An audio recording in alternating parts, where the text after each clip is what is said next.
Hello.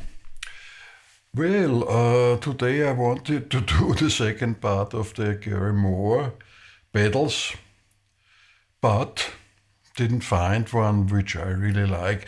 I show you this one, this T-Rex Möller. He used as pictures show, but I don't like it really very much, so I thought, forget it for today.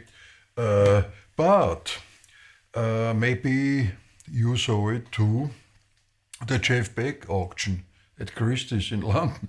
I looked at it, it was quite interesting. First of all, a little bit sad feelings, sure, Jeff Beck, but at least the gear got very high prices, and that's fine for the family. And was clear the 45 Les Paul, I think, is was the most expensive guitar. Some other guitars, his most played Jeff Beck Strats. Maybe Johnny Depp bought one, who knows. But what really was a little bit, for me at least, interesting when it came to the pedalboard. Three pedalboard, I think, and two of them, the studio and I would say session board, the small one, and the last big board he used on tour. Nothing very special on it, but I didn't know that he used it.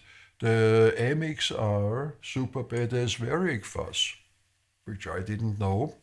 And I thought, why not? Interesting. Let's test it.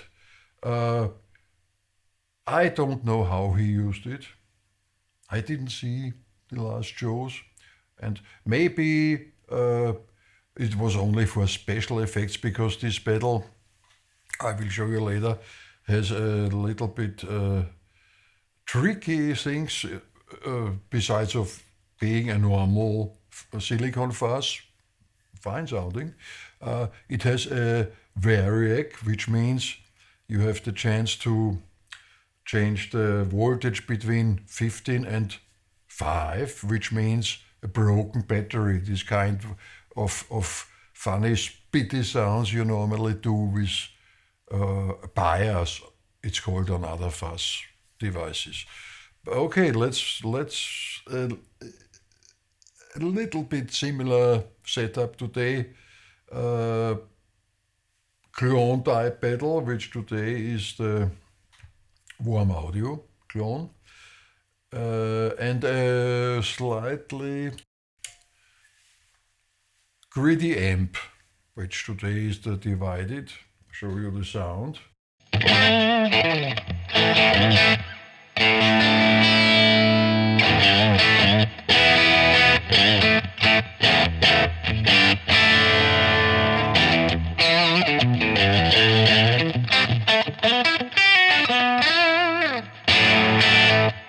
Quite a nice crunch sound.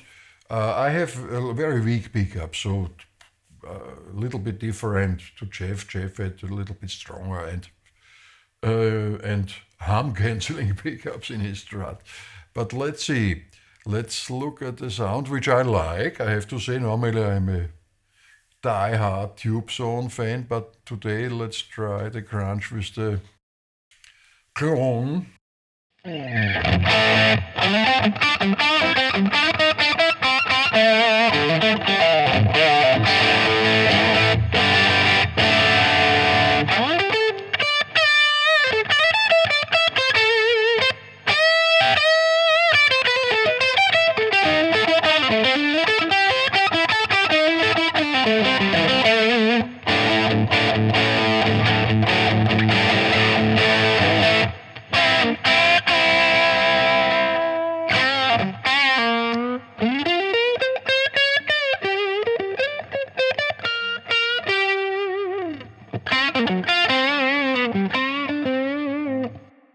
fine sound, I have to say.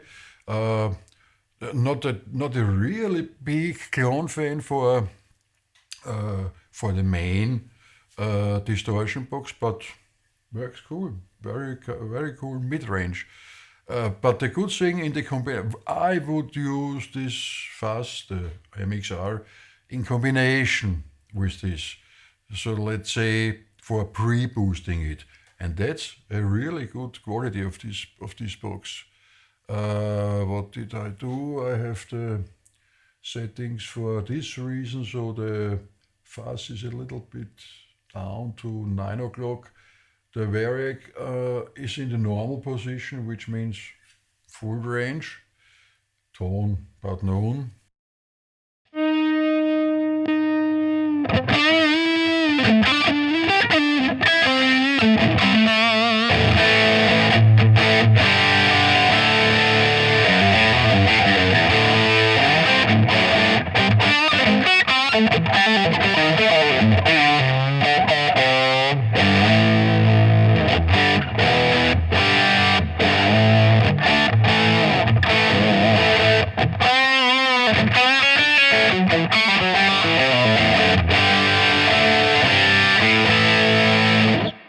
So for me, that would be one of my many possibilities for pre-boosting a boost, and a good one, because normally you have to be a little bit careful with fuzz boxes, getting them at least a little bit tight. But for leads, sounds great, and turning back the volume, I would prefer germanium, but it's also quite nice on this.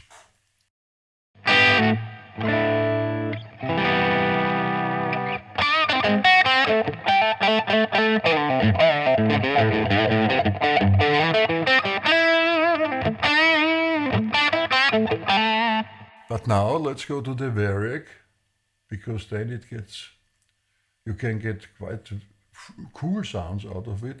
Let's put it back in the middle.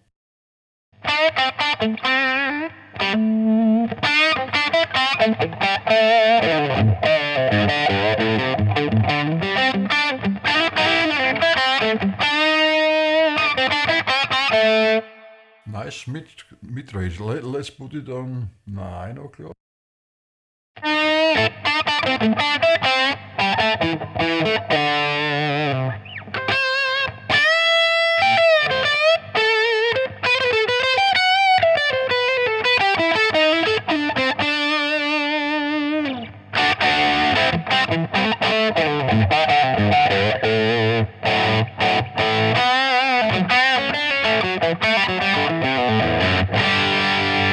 Listen to it without the clone. So let's say in the slightly crunchy amp. Again the amp. It's the fuzz.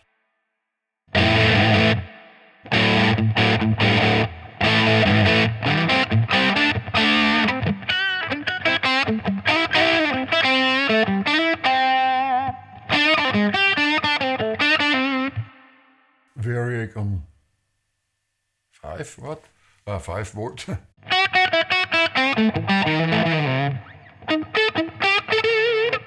Let's put some treble, then it begins to get this kind of spitty.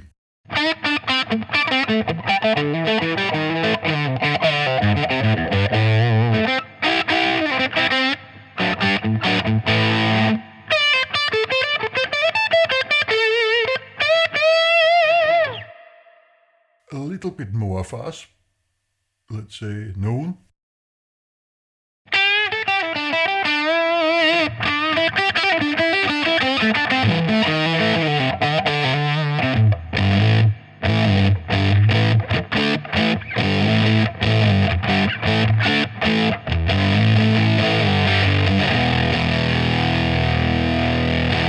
That's the really cool spitty fuzz sound.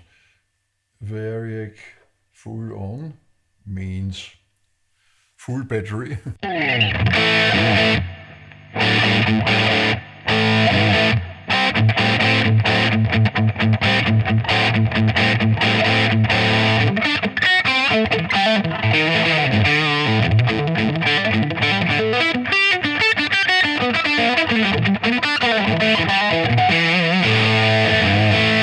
little bit more output.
So very, very nice lead sounds,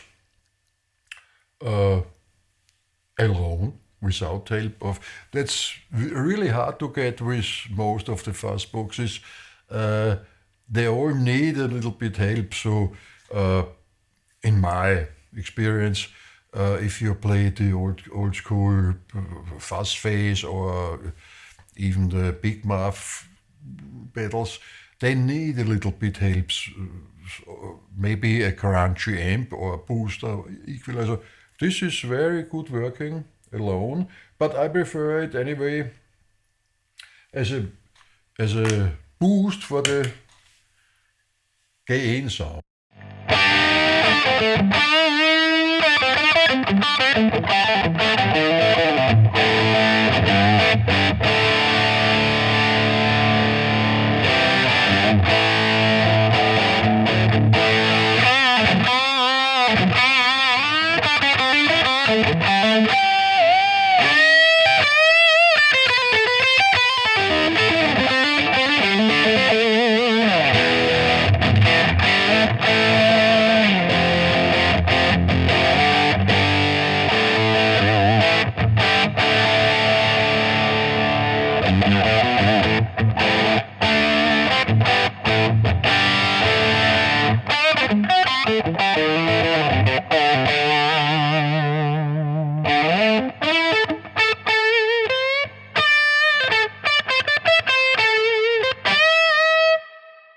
And it's not very noisy, which also is sometimes the case, combining two gain pedals, especially a fuzz kind of, and a clone.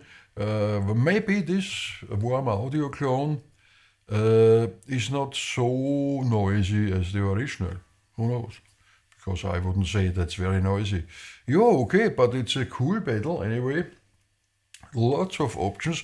More direction toy, but I really, I have to say, it looked like Jeff Beck had an MXR deal, because from the power station to the wah-wah, okay, the wah-wah is the best one. I have the same wah, the custom audio, very good, and Echoplex MXR, another MXR.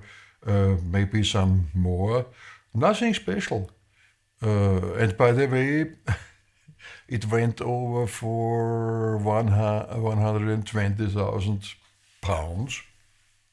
Cool. Yeah, and another thing I recognized, besides of this beautiful guitars and stuff, the amps haven't been too expensive. Relatively spoken. What did I see? Two really fine reissues from Marshall's GTM 4500 and the normal GTM 45, but for this anniversary, with case together, 10,000 pounds. Which doesn't shock me really, because maybe that would be more expensive looking for this on reverb. Yeah, and some other old Tweed amps, not too much, I would say. So, okay, lucky the guys who got this. I logged into Christie's. Maybe I waited for some, whatever, a pick or a tremolo spring for beating. Yeah, joke. Anyway, feel free to comment. Maybe you know something more about how Jeff used this, if somebody saw one of these last shows. But as we know, Jeff had the sound. In my opinion, he always had great sounds with whatever equipment he got. What did you remember? People Get Ready with a Rockman and on and on and on. He was the king of sound, let's say, and guitar playing for me. Okay, see you next time. Bye bye.